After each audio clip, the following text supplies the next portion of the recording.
Life Church. Senang sekali bisa bertemu dengan Anda sekalian hari ini. Mari kita angkat tangan kita angkat suara kita. Karena hari ini adalah hari yang telah dijadikan Tuhan dan Dia baik. Let's praise Him. Yesusku, telah bebaskan hidupku. Berikan ku pengharapan yang baru. Rajaku termulia bagiku. Sekarang ku mau bersorak bagimu. Engkau hebat, Engkau dahsyat, nama yang berkuasa di atas segalanya. Kau ku sanjung, Kau ku puja, Yesus Tuhan Raja yang memerintah masa selamanya.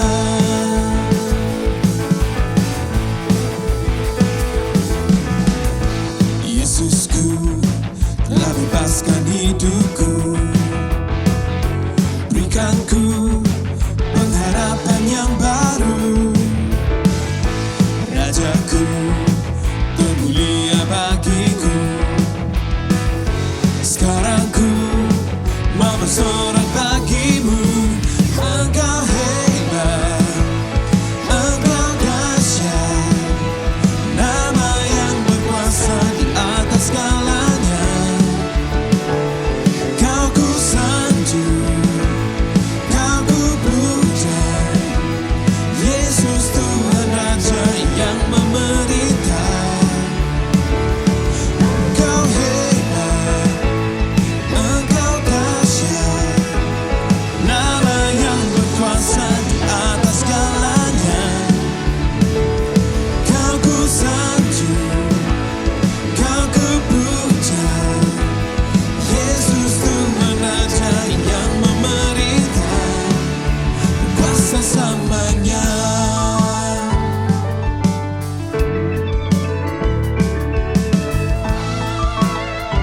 Dia adalah Allah yang baik dari dulu, sekarang, dan selama-lamanya.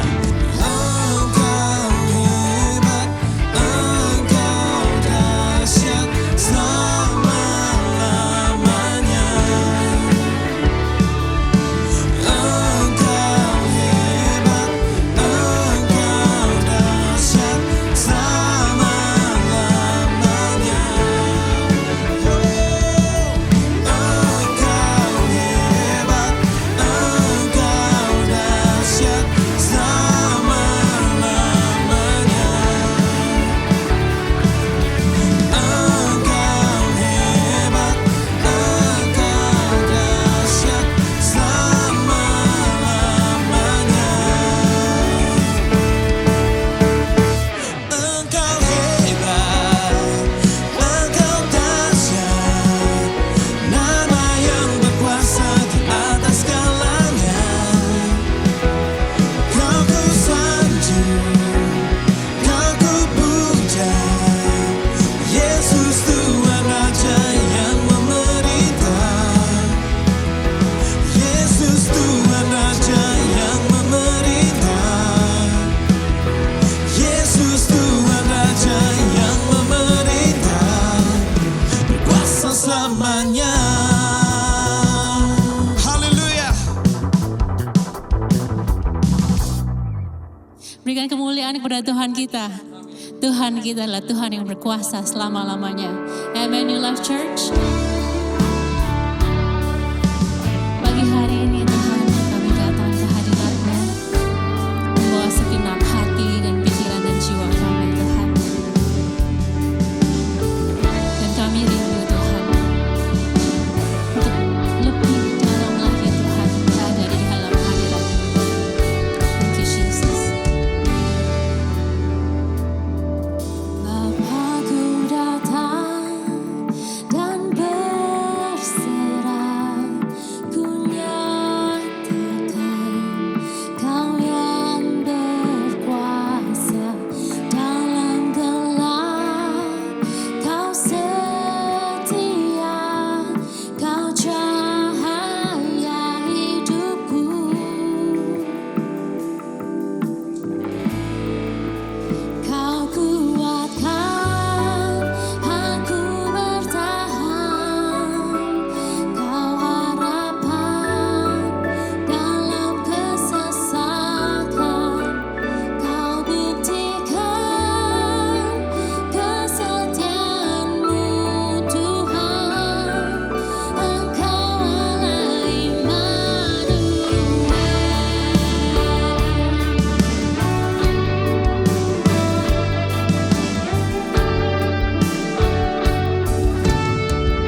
Church, bagaimana kabar Anda semuanya nih? Saya senang sekali bisa bertemu kembali di ibadah online.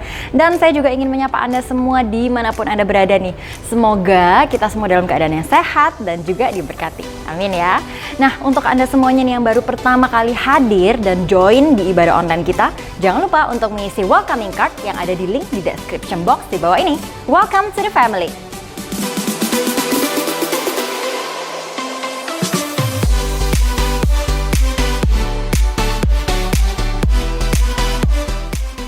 Saya yakin banget kita semuanya pasti udah gak sabar untuk bersama-sama memuji dan memuliakan Tuhan di Encountering Jesus yang diadakan setiap hari Kamis jam 7 malam live on Instagram bersama dengan Pastor Irwan Alexander pastinya. Mari kita bersama-sama bersekutu dalam hadiratnya yang mengubahkan. Pastor Alfi Raja Guguk from JPCC akan menjadi tamu spesial kita di minggu depan loh.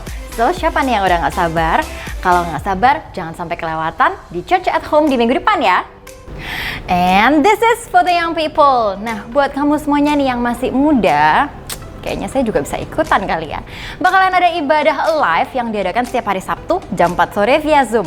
Ayo mari kita semuanya bersama-sama kumpul-kumpul dan seru-seruan bareng yuk. Dan sekaranglah tiba saatnya untuk kita bersama-sama memberikan persembahan. Saya akan memandu Anda dari sini ya. Dan berikut akan ada QR code dan juga nomor rekening gereja yang tertera di bawah sini. Anda bisa mempost video ini untuk mempersiapkan persembahan. Dan apabila Anda semua sudah siap, mari kita bersama-sama berdoa. Tuhan, terima kasih atas berkat-Mu hingga kami ada pada saat ini. Sebentar kami akan memberikan persembahan sebagai ucapan syukur. Kiranya Engkau mau memberkati persembahan ini untuk perebalan kerajaan-Mu. Terima kasih Tuhan. Dalam nama Tuhan Yesus, kami sudah berdoa dan mengucap syukur. Haleluya. Amin. Dan bagi jemaat yang ingin mengembalikan persembahan persepuluhan, Anda juga dapat memberikannya melalui rekening gereja yang tertera. Dan berikut adalah foto-foto progres pembangunan gereja kita di Ciputra World 2.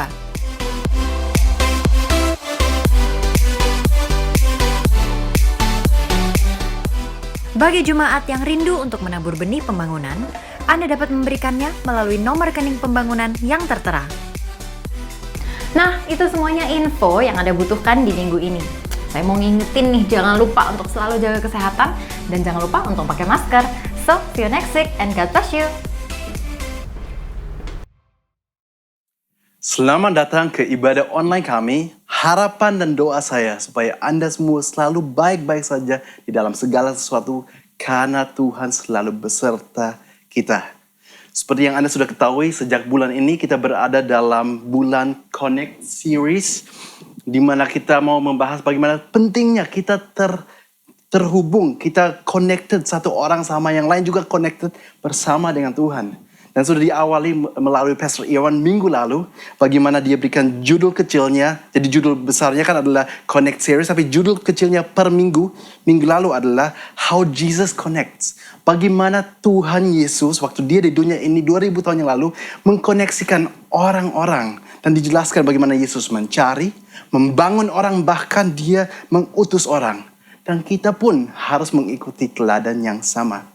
Tapi hari ini saya mau melanjutkan dan tambahkan hal-hal yang lain lagi. Dan topik kecilnya untuk hari ini adalah stay connected. Bagaimana kita tetap harus terhubung. Mari kita berdoa. Tuhan, kita bersyukur untuk kesempatan hari ini. Kami ingin untuk belajar dan mendengarkan firman-Mu. Karena firman Engkau lah yang memberikan kita kekuatan dan arahan dalam hidup ini. Kami butuh Engkau selalu urapi kami. Di dalam nama Yesus kita berdoa dan semua katakan amin. Jadi seperti yang sudah dikatakan hari ini adalah mengenai stay connected, tetap terhubung. Dan saya mau membahas secara spesifik dalam konteks gereja. Bagaimana kita harus berfellowship, bagaimana kita harus connected dan berhubung. Ada seorang pendeta luar biasa, hari ini sudah almarhum. Almarhumnya belum lama, tapi seorang pendeta yang benar-benar dipakai Tuhan untuk selamatkan begitu banyak jiwa. Saya sebutkan namanya, saya yakin Anda kenal, Billy Graham. Dan dia pernah mengatakan begini, Christian fellowship is not optional but essential. Fellowship atau persekutuan orang-orang Kristen itu bukan soal pilihan, tapi sebuah fondasi, suatu hal yang benar-benar harus ada dalam kehidupan ini. Tapi saya mau tanya Anda setuju nggak? Apakah itu benar bahwa fellowship atau persekutuan orang Kristen itu essential dan harus dilakukan, gak bisa tidak. Karena buktinya sekarang kita dalam situasi COVID-19, Corona, di mana seluruh dunia banyak sekali gereja tidak bisa untuk beribadah secara fisik. Jadi cuma bisa beribadah secara online. Ya apa caranya fellowship lanjut? Dan apakah firman Tuhan itu bahkan applicable, bisa diaplikasikan saat ini, di masa di mana ketemu kadang-kadang menjadi tidak mungkin atau menjadi susah. Nah itu yang kita ingin pelajari hari ini. Kita akan lihat, kita boleh buka bersama Ibrani 10 ayat 24 sampai 25. Sambil Anda membuka, saya mau tanya Anda, apakah Anda tahu bahwa menurut Alkitab, yang disuruh biasanya selalu bikin kopi adalah pria dan bukan wanita? Mungkin Anda tanya kok bisa begitu? Karena Alkitab di dalam bahasa Inggris mengatakan Hebrews. Saya berikan waktu untuk mungkin Anda boleh nangkap ya. Dikatakan Hebrews bukan Shebrews ya. Kitab Ibrani ini cuma bercanda. Kitab Ibrani bahasa Inggrisnya adalah Hebrews. Kalau sudah ketemu mari kita lihat ya. Ibrani 10 ayat 24 dan 25. Dan saya baca begini. Dan marilah kita saling memperhatikan supaya kita saling mendorong dalam kasih. Dan dalam pekerjaan yang baik. Kadang-kadang kita butuh untuk didorong, harus ada dimotivasikan untuk melakukan hal-hal yang baik yang menyenangkan Tuhan. Ayat 25. Janganlah kita menjauhkan diri dari pertemuan-pertemuan ibadah kita seperti dibiasakan oleh beberapa orang. Tapi marilah, ini ajakan, marilah kita saling menasihati dan semakin giat melakukannya menjelang hari Tuhan yang mendekat. Jadi jelas dikatakan, mari kita kumpul fellowship, saling mendorong, saling menasihat, saling membantu. Dan jangan jauhkan diri dari pertemuan ibadah. Pertanyaan saya, apakah ini applicable sekarang? Tadi saya sudah katakan, apalagi sekarang musim musim Corona, COVID-19, seringkali nggak boleh dan nggak bisa untuk ketemu secara fisik di dalam sebuah gereja. Apakah fellowship bisa berjalan? Apakah ayat ini bisa berjalan? Dan saya katakan bisa, dan saya ingin menjelaskan. Jadi kalau saya lihat dari ayat 24 tadi, kan dikatakan bahwa marilah kita saling memperhatikan dan saling mendorong dalam kasih. Jadi kita melihat, ini bukan cuma soal fisikalnya, tapi terlebih ini bicara soal motivasi hati. Ada motivasi hati untuk ingin saling melayani, saling membantu. Saya melihat ada kebutuhan orang dan saya katakan, Tuhan kalau ada yang bisa dipakai, pakailah saya. Untuk saya bisa menasihati dan melakukan yang baik dan bertindak dengan kasih. Dan gak harus, kalau sekarang kan gak memungkinkan. Sehingga saya katakan sekarang gak harus kalau memang gak bisa secara fisikal. Kita bisa punya, apalagi sekarang, banyak cara lain. Bisa lewat HP, bisa lewat telepon, bisa lewat message, bisa lewat Zoom. Ada begitu banyak cara, ya jangan cari alasan. Begitu banyak cara bagaimana Anda bisa dipakai oleh Tuhan untuk membangun orang-orang lain. Memang sebaiknya, of course, kalau nggak ada virus, kalau kita bisa ketemu secara fisik, jauh lebih baik. Tapi kalau tidak memungkinkan, jangan kita pakai alasan, tapi justru kita minta hikmat Tuhan, bagaimana hidup kita bisa available, dipakai oleh Tuhan. Tapi mungkin juga kita katakan, kok ini kan gak harus dalam konteks gereja. Saya bisa melayani siapapun, saya bisa bantu siapapun. Saya bisa melayani yang di rumah saya bisa baik kepada mereka atau teman-teman saya. Ini kan belum tentu harus konteks gereja, tapi saya mau katakan begini. Coba Anda baca Alkitab dengan teliti. Mulai dari gereja pertama didirikan di Kisah Rasul. Mulai pasal 2 dikatakan bagaimana mereka berkumpul, mereka beribadah bersama, mereka saling mengajar, mereka membagikan roti. Dan dengan itu jumlah jiwa ditambahkan. Dan pasal-pasal yang berikut dikatakan bagaimana terus menerus mereka kumpul, mereka bersukacita bersama. Bagaimana Petrus atau Paulus atau siapapun berkumpul untuk membagikan roti, bicara mengenai makan bersama, fellowship. Kita lanjut dari Kisah Rasul ke surat-surat yang ditulis oleh Paulus. Hal yang sama kita temukan, nasihat oleh Paulus. Bagaimana penting untuk sebuah gereja itu harus punya benar-benar komunitas yang rukun. Sehingga nasihat-nasihat di dalam surat-suratnya, terutama bicara mengenai bagaimana gereja, dan gereja bukan bicara soal gedung. Kita adalah gerejanya ya. Kita adalah jiwa-jiwa yang kenal Tuhan, kita adalah gereja. Jadi bukan gedung tapi orangnya. Bagaimana orangnya itu perlu untuk saling memperhatikan, saling mengasihi. Bagaimana cara untuk beribadah dengan teratur. Itu yang menjadi pesan daripada Paulus di dalam surat-surat yang dia tulis. Bahkan coba Anda melihat surat terakhir yang ada di Alkitab, Wahyu. pasal 1, 2, dan 3 adalah peringatan dari Tuhan Yesus sendiri. Bagaimana dia katakan, ini tuliskanlah, kan waktu itu Yohanes yang menerima, Yohanes tuliskanlah ini kepada jemaat yang di mana? Yang di Philadelphia, yang di Smyrna, Sardis, dan sebagainya. Jadi ditulis kepada jemaat, kepada sebuah gereja komunitas. Karena hati Tuhan adalah memang dari dulu sampai sekarang.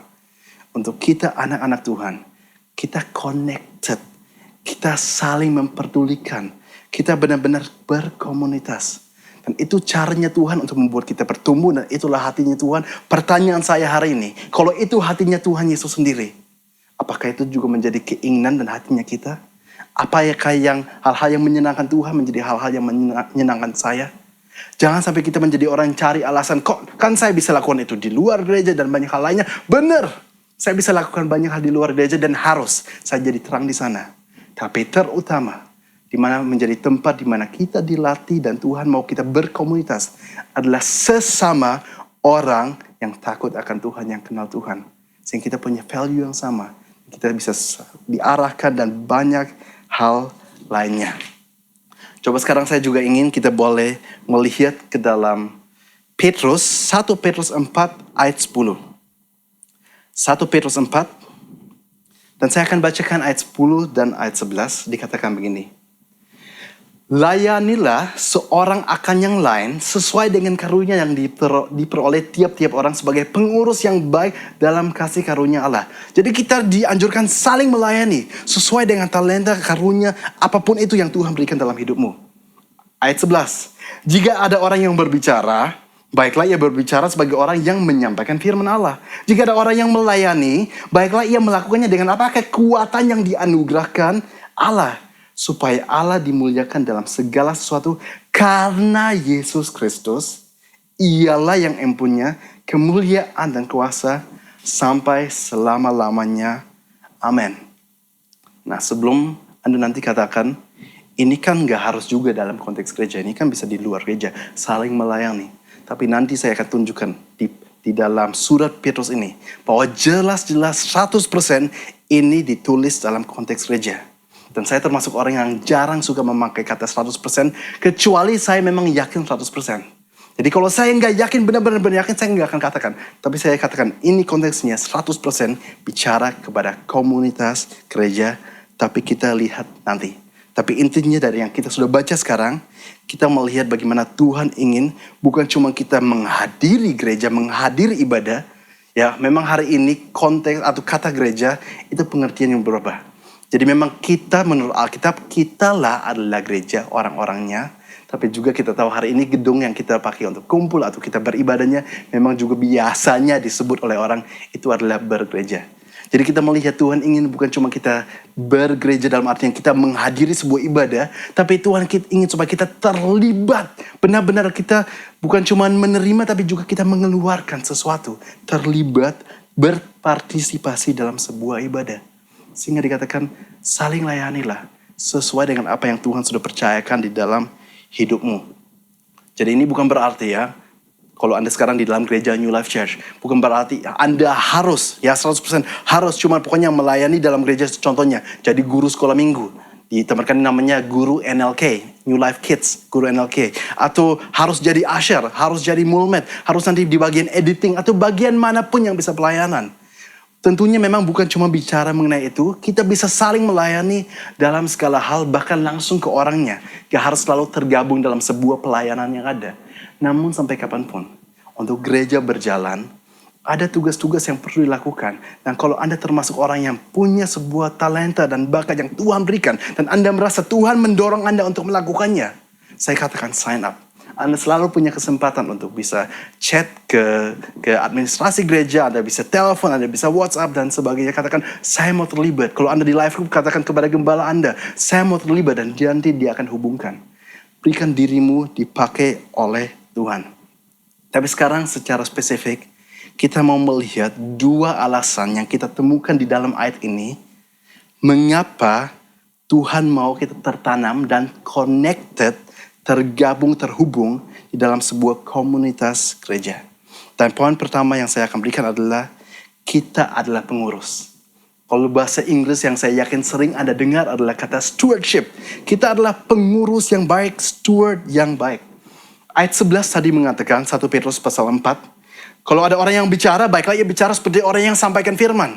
Kalau ada yang melayani, baiklah dia melakukan itu dengan kekuatan yang Tuhan berikan. Memang di sini contohnya cuma 2, tapi Anda harus tahu ada belasan bahkan puluhan hal-hal yang bisa dilakukan. Dan gak mungkin setiap kali Alkitab menyebut semuanya, karena di bagian lain Alkitab sudah disebut. Kalau seandainya harapan kita setiap kali kita bicara mengenai pelayanan, satu-satu hal secara perinci selalu disebut terus-menerus, setiap kali itu dibahas, ya Alkitab kita tebalnya bukan segini, tapi tebalnya segini. Jadi Anda juga coba baca ayat-ayat pasal-pasal lain untuk melihat apa saja yang kita bisa lakukan. Ada sering kata saling dalam Alkitab, saling melayani, saling mengasihi, saling menasihati, dan saling-saling lainnya.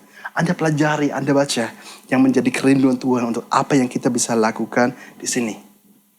Jadi menjadi seorang pengurus, steward yang baik. Saya yakin kita langsung teringat akan sebuah perumpamaan yang Yesus sendiri berikan, Matius pasal 25, mengenai hamba dan talenta. Bagaimana ada seorang hamba yang dapat 5 talenta, orang lain dapat 2, orang lain dapat 1 talenta. Dan bagaimana sebagian dari mereka menggunakan dengan baik sehingga itu bermultiplikasi. Ada orang lain, waktu itu dalam perumpamaan ini memang kebetulan yang dapat 1 talenta, yang takut memakainya dan dia cuma kuburkan waktu tuannya kembali, cuma dikuburkan, dibuka kembali lubangnya, talentanya dikembalikan. Kata talenta di sana dalam Alkitab itu sebenarnya ukuran uang. Karena itu bicara tentang sekian kilo emas yang dipercayakan. Dan itu banyak sekali, jadi bayangkan berkilo-kilo, berpuluhan kilo yang dipercayakan, walaupun cuma 1 talenta, kira-kira harga berapa sih? Berpuluhan kilo emas, besar sekali. Jadi walaupun cuma dapat 1 talenta, Tuhan berikan banyak sekali dalam kehidupan kita. Kita nggak pernah punya alasan untuk katakan, gak fair Tuhan, gak adil. Karena bahkan kalau silakan di rumah baca Matius pasal 25 perumpamaan itu, bahwa orang yang setia Tuhan tambahkan. 2 talenta bisa jadi 4 bisa jadi 8, dan begitu seterusnya.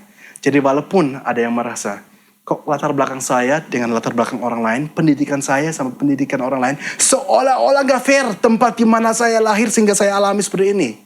Tapi saya katakan, Tuhan selalu baik dan Tuhan selalu fair, dan Tuhan sudah menyediakan kesempatan dalam hidup Anda, kesempatan dalam hidup saya, sehingga talenta yang kita miliki bisa bertumbuh dan bermultiplikasi. Dan juga dalam perumpamaan itu bicara mengenai bagaimana Tuhan marah, tidak senang dengan hamba yang tidak menggunakan talentanya.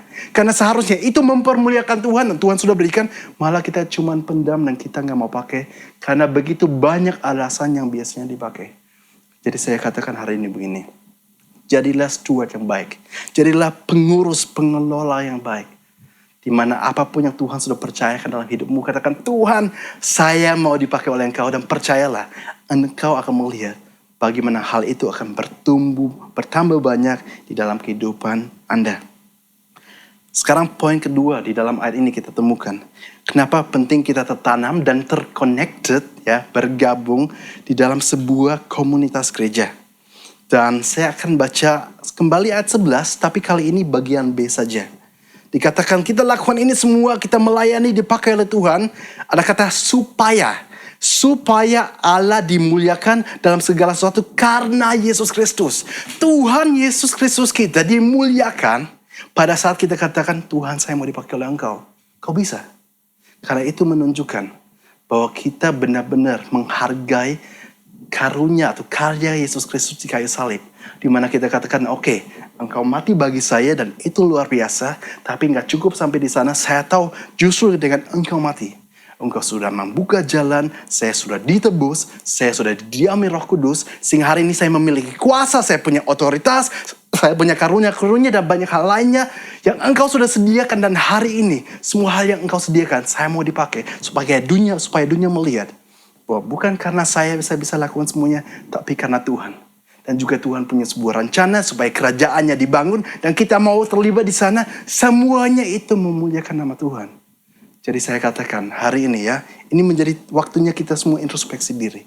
Apakah selama ini saya mau dan saya rela untuk hidup saya dipakai.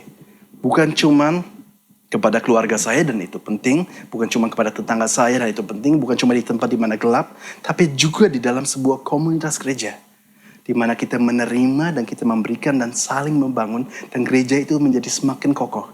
Karena setiap orang yang bukan cuma datang hadir mendengarkan, tapi setiap orang yang ambil bagian membangun tubuh Kristus di dunia ini.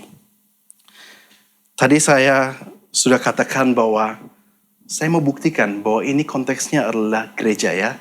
Jadi sekarang kita akan lihat masih dalam 1 Petrus, tapi sekarang pasal 5. Coba lihat ayat pertama dan ayat keduanya. Dan di sana saya, bahkan kalau saya ambil sekarang judul perikopnya, Anda akan melihat di sana, gembalakanlah kawanan domba Allah. Ayat 1 dan 2. Aku menasihatkan para penatua, dan yang menasihatkan siapa? Yang tulis ini siapa? Petrus, namanya juga surah Petrus.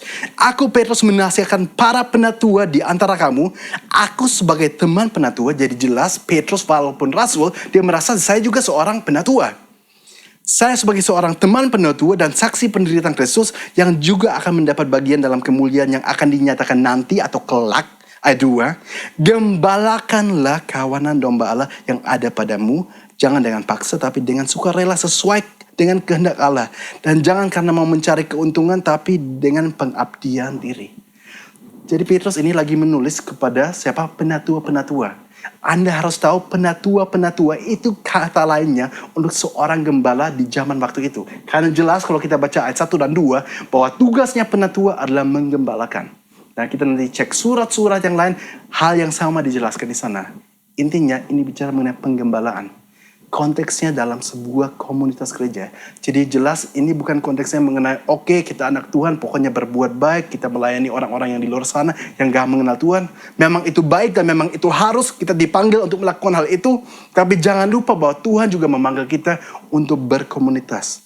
Dan Tuhan tahu bahwa itu yang terbaik bagaimana kita bisa bertumbuh di dalam hal itu. Jadi memang di sini bicara mengenai penggembalaan, saya nggak mau banyak bahas tentang itu. Cuma intinya saya pakai ini untuk menunjukkan jelas ini konteksnya komunitas gereja. Anda perlu untuk digembalakan. Dan di kebanyakan gereja di mana-mana cara yang terbaik yang dilakukan untuk pastikan setiap orang, setiap jemaat bisa digembalakan adalah melalui adanya kelompok sel, kelompok kecil. Di tempat kami New Life Church namanya life group. Jadi kalau Anda termasuk orang yang belum berlife group, saya katakan Anda coba tanya seseorang teman, atau Anda langsung kontak administrasi gereja, katakan Anda mau ikut sebuah life group. Memang kita selalu koneksikan, kita selalu tanya-tanya, tapi kalau masih ada yang belum, saya katakan, atau ada hari ini baru pertama kali join di acara online kami, Anda boleh ya kontak orang dan minta juga masuk ke sebuah life group. Anda akan digembalakan di sana, diperhatikan di sana, dan di sana kita akan bertumbuh dengan baik bersama. Sekarang kita akan lanjut ke ayat yang berikut yang saya ingin buka, dan ini juga ayat terakhir ya yang akan kita baca hari ini. Efesus 4 ayat 16. Dikatakan daripada nyala, dan N-nya besar, jadi ini bicara mengenai Tuhan. Daripada Tuhanlah seluruh tubuh yang rapi tersusun dan diikat menjadi satu oleh pelayanan semua baginya. Jadi pelayanan bukan 1-2 orang, bukan cuma hamba-hamba Tuhan yang biasanya kita sebut pendeta, penginjil dan sebagainya. Tapi semua orang terlibat pelayanan di sini. Lanjut, sesuai dengan kadar pekerjaan tiap-tiap anggota. Memang talenta dan skill dan kemampuan dan dorongan dan keinginan yang Tuhan berikan ke setiap orang itu beda-beda. Tapi yang pasti ada sesuatu yang Tuhan sudah percayakan. Supaya apa? Supaya gereja ini dan semua tubuh Kristus menerima pertumbuhan dan membangun dirinya di dalam kasih. Jadi satu alasan lain yang saya temukan di dalam ayat ini. Kenapa penting untuk kita berkomunitas dan tertanam dan connected di dalam sebuah gereja. Saya temukan alasan ketiganya di ayat ini. Dan by the way, tentunya ada poin-poin dan banyak alasan lain-lain. Tapi kita nggak akan sempat untuk membahas semuanya di dalam satu kali ibadah seperti ini. Paling nggak hari ini kita bahas 3 saja. Dan yang ketiga yang saya temukan di sini adalah kenapa kita harus terconnected dalam sebuah komunitas gereja. Karena ini sebagai sarana kita bertumbuh dan membangun diri. Jelas dikatakan di sini ayat-ayat terakhir dari ayat 16. Supaya kita menerima apa? Pertumbuhan dan membangun dirinya di dalam kasih. Gak ada satu orang yang nonsense bilang saya bisa mengasihi kalau dia cuman menyendiri gak pernah ketemu orang. Yang namanya mengasihi membutuhkan minimal 2. Membutuhkan semakin banyak. Bahkan kita sering dengar mengenai ayat, ya seperti besi menajamkan besi, manusia menajamkan sesamanya. Dan Anda tahu kan, kalau di dalam luar konteks gereja, kalau contohnya cuman orang-orang yang saya nggak kenal, katakan saya yang melayani mereka, nggak bisa besi menajamkan besi. Karena pada saat mungkin salah satu nggak senang, dan kalau memang nggak ada komitmennya di antara mereka, ya tinggal ditinggal saja, ya kan? Tapi kalau di dalam sebuah komunitas di mana ada komitmen untuk saya berada di sini, saya stay di sini. Mau gak mau saya belajar untuk menyelesaikan hal-hal yang mungkin selama ini di karakter saya masih kurang baik. Dan benar-benar saya alami. Besi menajamkan besi. Dan manusia menajamkan sesamanya. Dan kita membangun diri sesuai di ayat ini di dalam kasih. Dan memang gak bisa sendiri. Kita butuh pertolongan dari teman-teman dan dari orang-orang lain. Kita perlu untuk dikoreksi dan diarahkan. Dan itu pun gak bisa sendiri. Bicara dikoreksi dan bicara diarahkan, itu satu hal yang seringkali banyak orang tidak senang, tidak suka. Harapan saya, Anda yang hari ini mendengarkan, semua termasuk orang yang dengan rendah hati katakan, saya mau dan saya bisa dikoreksi dan diarahkan. Jangan sampai kita karena kebanggaan, karena merasa hebat katakan, pokoknya nggak bisa dikoreksi, nggak bisa diarahkan, walaupun mungkin nggak ada yang katakan begitu, tapi dalam hatinya banyak orang akan cepat tersinggung kalau dikoreksi, kalau diarahkan.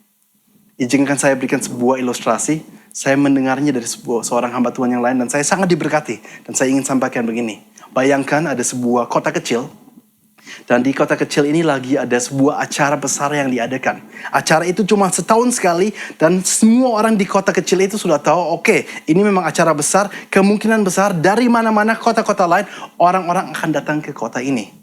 Kalau mungkin di hari-hari lain dalam setahun, gak ada yang datang. Tapi di tanggal ini, karena acara besar ini, dari mana-mana, kota dan kampung-kampung manapun, orang-orang akan datang. Tiba-tiba ada satu orang naik mobil datang ke dalam kota ini, melewati sebuah jalan, dan sekarang ada pilihan belok kiri atau belok kanan. Katakan kalau belok kiri, itu ke arah festival atau acara yang diadakan. Namun dia belok kanan, dan ada seorang penghuni kota, yang langsung melihat mobil ini kok plat nomornya beda, berarti dari kota lain. Biasanya hari-hari biasanya nggak ada yang datang. Berarti kalau orang itu datang dan plat nomornya beda, pasti dia datang mau melihat acara yang lagi diadakan. Tapi karena dia seorang penghuni kota, dia tahu ini lagi salah belok, dia belok kanan, harusnya belok kiri. Apa yang dilakukan oleh penghuni kota? Dia akan panggil orangnya, dia katakan, hey mas, atau mungkin tergantung tempat tinggalnya di mana. Kalau di Jawa mas, kalau di bagian lain mungkin halo bang, atau halo pak, apapun juga. Jadi, halo mas, kamu ini salah. Kamu harusnya belok ke sana. Jadi apa yang dilakukan orang ini? Mengoreksi. Apakah menurut Anda hal yang baik? Apakah sesuatu hal yang membuat tersinggung? Enggak, suatu hal yang baik. Karena kalau nggak dikoreksi, orang ini yang datang dari kota lain nggak bakalan tahu. Jadi dikoreksi tapi nggak cukup sampai di sana. Nggak cukup katakan, kamu jalannya salah. Harus diarahkan juga. Coba kamu putar balik, kamu harus ke arah kiri. Jadi dikoreksi dan diarahkan. Dan dalam konteks ini kita mengerti hal yang sangat bagus sekali. Untuk dikoreksi dan diarahkan. Dan harusnya kita nggak tersinggung. Tapi kenapa ya kadang-kadang di dalam konteks firman Tuhan, di dalam konteks gereja, tersinggung kalau dikoreksi, tersinggung kalau diarahkan. Karena seringkali orang itu masih punya pride. Dan merasa saya tahu Alkitab, saya melayani lebih banyak dari orang lain. Dan banyak hal-hal yang lain yang dalam kehidupan seseorang yang masih mungkin kurang baik. Tapi justru Tuhan Yesus datang. Bukan cuma untuk membuat jalan kita masuk surga. Tapi semasa kita di dunia ini, dia ingin kita semakin serupa Kristus. Hari ini masih ada kesempatan.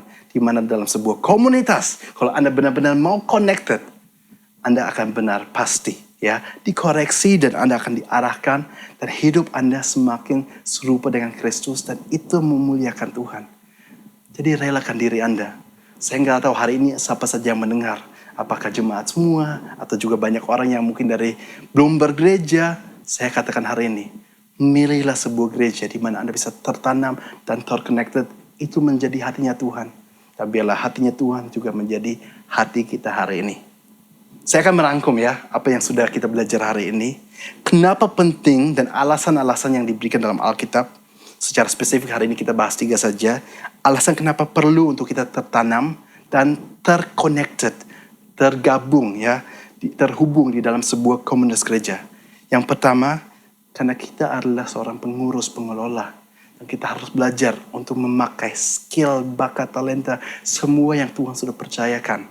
Kita bisa pakai di luar tentu, tapi terutama tempat di mana Tuhan melatih kita. Karena ada orang-orang lain yang juga mengerti mengenai hal itu adalah di dalam sebuah komunitas gereja. Kedua alasannya adalah untuk kemuliaan nama Tuhan. Tuhan Yesus sudah menyiapkan jalan bagi kita semua. Bukan cuma untuk diselamatkan. Tapi supaya hidup kita juga dipakai dan melalui itu akan memuliakan nama Tuhan. Dan alasan yang ketiga, supaya kita sendiri, kita dibangun dan kita bertumbuh. Dan itu penting sekali.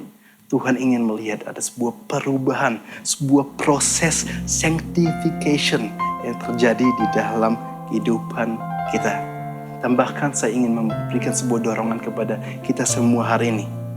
Tadi kita sudah belajar bagaimana dengan kita mau dipakai oleh Tuhan, itu akan sangat memuliakan nama Tuhan. Jadi hari ini coba ya, kita renungkan dan pikirkan, doakan, apakah sudah saya berikan hidup saya dipakai oleh Tuhan. Dan kalau memang belum, berikanlah kesempatan untuk Tuhan semakin berkarya dalam hidup Anda. Dengan Anda memberikan dirinya dipakai oleh Tuhan. Kalau Anda mungkin bingung, apa saja ya yang saya bisa lakukan? Tentunya salah satu bisa bergabung di pelayanan-pelayanan yang ada di gereja. Tapi di luar itu, coba Anda juga baca. Contohnya, Roma pasal 12. Dan contohnya 1 Korintus pasal 9. Mengenai kemampuan dan karunia-karunia yang Tuhan sudah berikan dalam kehidupan masing-masing orang. Dan tanyalah, Tuhan, bagian mana yang Engkau percayakan kepada saya? Karena saya ingin dipakai oleh Engkau. Jadi, saya harap hari ini gak ada satupun yang memakai alasan untuk kita cuma berdiam saja. Alasan untuk cuma yang penting saya kan bergereja, beribadah, saya menghadiri. Tidak cukup. Hari ini kita melihat hati Tuhan adalah untuk kita semua bisa dipakai oleh Tuhan. Bahkan jangan jadikan COVID-19, jangan jadikan Corona alasan untuk gak bisa dipakai oleh Tuhan. Karena saya sendiri mengalami dan saya melihat begitu banyak orang mengalami bagaimana saat ini pun bahkan tanpa ketemu secara fisikal, mereka hidupnya benar-benar bisa dipakai oleh Tuhan untuk saling menguatkan, saling melayani, saling menasihat hati, mendengarkan curhat orang lain, arahkan orang itu. Banyak hal lainnya, apalagi zaman sekarang dengan adanya media, dengan adanya HP, di mana kita bisa telepon dan melakukan banyak hal sebagainya. Berikanlah hidup Anda dipakai oleh Tuhan, dan biarlah nama Tuhan Yesus Kristus kita dimuliakan. Karena hidup kita bisa dipakai olehnya. Mari kita berdoa. Tuhan, kita bersyukur untuk segala kebaikan-Mu. Hari ini kami diingatkan bahwa Engkau sudah memberikan karunia-karunia dan kemampuan-kemampuan dalam kehidupan kami. Dan kami ingin itu bukan terpendam, tapi benar-benar bisa dipakai oleh Engkau. Sehingga kerajaan Engkau di dunia ini dan apa yang menjadi rencana Engkau di dunia ini benar-benar akan tergenapi. Terlebih juga melalui hidup kita masing-masing. Bagaimana kita semua akan melihat dan bisa katakan, sekarang saya sudah melihat bagaimana Tuhan bisa bekerja di dalam orang seperti saya pun juga. Dan supaya ini semua terjadi untuk kemuliaan Tuhan saja. Dan saat ini saya juga minta supaya dimanapun Anda berada, kita boleh mengangkat tangan. Biarlah berkat dari Allah Bapa, cinta kasih dari Tuhan Yesus, dan persekutuan yang indah oleh Roh Kudus menyertai engkau dari sekarang sampai selama-lamanya. Di dalam nama Yesus kita katakan amin. God bless you, church.